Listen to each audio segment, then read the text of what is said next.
Hey, everybody. Welcome back to Daniel Davis's Deep Dive, where we look at issues in ways that you're not used to seeing on the major media because they only tell you part of the story. But we go deeper than that and tell you the things behind the scenes that you might not even know that exist or might not even know what to ask. Today's another one of those that I think you're going to find very useful because it deals with what's going on. And it's been a lot of the major headlines in the last couple of days and certainly again today about the Zelensky trip to the United States to speak at the United Nations and also to meet with the President Biden and yesterday with U.S. senators in a closed session. Well, the cameras were waiting outside the door when some of the senators came out, and Josh Hawley was one of those, and he came out to explain a little bit about what happened. And some of the things that he said were discussed in there, I think, are things that need a little bit more explanation and certainly a little bit more illumination.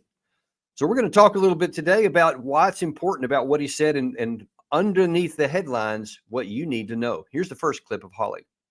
The administration told us yesterday they want to spend $100 billion more, our money, more, over the next year in the hopes that it will remain a stalemate. Which leads me to ask, what is the goal here? They used to say victory, victory, victory. Now it's stalemate forever. In fact, yesterday Milley said there will be no military victory. You know, that's one of the things I've been harping on really from the beginning of this. And I mean, literally for more than a year, I've been asking the same question. What is the strategy here? What is the United States objective? It should be just a standard data. It should just be a reflexive thing. You don't start anything unless you know where you're going, what you want to accomplish. I mean, nobody says, hey, I'm going to build a house and I'm just going to go get some 2x4s and some bricks and I don't know, some paint. And then you just go get it and you just pile it up there and you're like going, I wonder what else we need. You have a plan first. And before you spend $1, you say, okay, what is the end result going to look like here? And what is the resources it's going to take? Because maybe you don't have enough money to build the house that you want to have. And if you start off and you spend, like a third of your budget on the wood that you need, and then another 2/3 on the bricks that you have, and all of a sudden now then you don't have enough money for nails, you don't have the carpentry, you don't have the finished products, you don't have any more money because you can't finish it. Well, then you look like an idiot because now you've got a bunch of stuff and a bunch of equipment, but you don't have a house and you don't have a path to get there. In a sense, that's what we're doing right now. We don't know where we're going. We don't know what we want to accomplish, and we're not illuminating this goal. We're not sharing it with the American people. But what we are sharing with the American people is the bill. We are saying, hey, I know that we've spent $113 billion up to this point after 18 months of war. Now then, and this was news, this had been broadcast anywhere outside that I'd seen, that now then the administration is seeking not at $24 billion, which has been in the news, but $100 billion potentially over the coming year. So now then you're talking about well over potential for $200 billion, and we don't know what we want to accomplish. Because is the answer Russia losing the war and Ukraine winning the war and driving Russia out of its territory? I mean, how do you even define what you want to accomplish? And if you don't have the answer to that question, then you have to wonder, what is your purpose here? And Senator Hawley was asking that same question there. What are you trying to accomplish? Because I don't know if he was inferring or if they were saying, we want to keep a stalemate going. I can't imagine they actually said that. I really hope they didn't. I hope he's just implying that's their intent, because that would be a very strange intent to want to have a war continue on, not make any effort, not put any money or resources or even energy into trying to end the war, but to just keep funneling stuff in there so that they can keep fighting. Now, aside from that being a terrible policy because it doesn't go anywhere, it's a moral issue. I mean, if that actually is your policy, I hope people understand it's not just about harming Russia, which some people have said, and Secretary Austin being one of them, because what's the net is that the people of Ukraine are paying with their bodies, with their lives, and with their future for this perpetual war.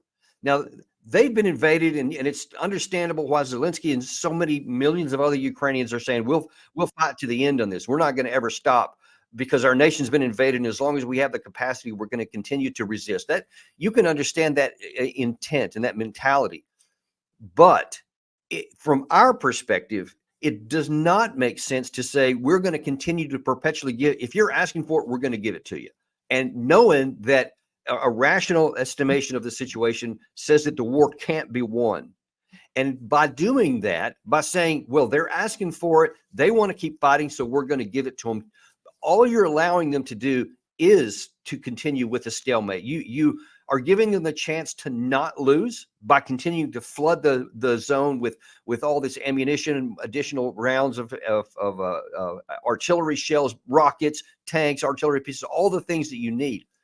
But the troops that get lost, those can't be replaced. You can't rebuild those. You can't buy more of them. Once the men are dead, that's it. They're gone forever. And at some point, that manpower pool is going to shrink to some level where they can't maintain it. You know, you can't just say we could go on, you know, for years, like a Vietnam, a decade. They won't have enough troops to survive that long as a nation. And they definitely won't have a future on the other side of that because of the cost. It's something like if forgive the analogy here, but there is some unfortunate close relations here. If someone is addicted to drugs and they say, man, I need $500 to go get some drugs. You can't say, well, I mean, I think it's a bad idea, but they're asking for it. So let me just feed it to them. Let me just give it to them, because you're a drug addict and they're going to be asking for more. But you know that to give them that is to actually feed an addiction that's harmful to them. And in a similar way, I'm not suggesting that the Ukraine side is a drug addict. I'm saying that I understand their intent and their desire and their hatred of being invaded by another country. But at some point, we have to say, what's worse?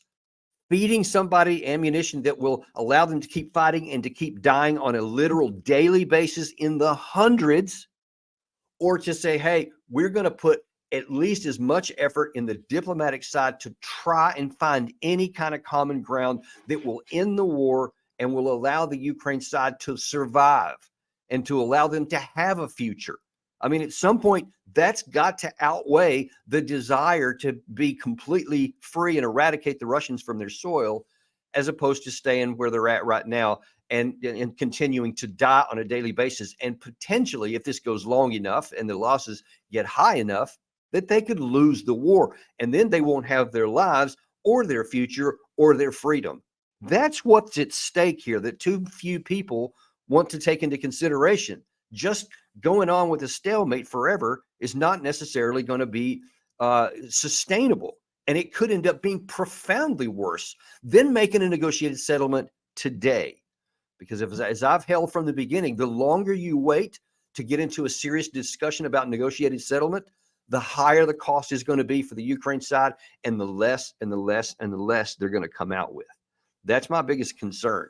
And that's what we need to understand when these kinds of debates are going on, and when people are, you hear your members of Congress, or you see in the news people saying, hey, the administration wants to send this much money. Don't just look at the dollar figure, as important as that may be. You got to go a little deeper, and you got to find out what that means and what the implications are, both for us and for the Ukraine side. And there's your deep dive for the day.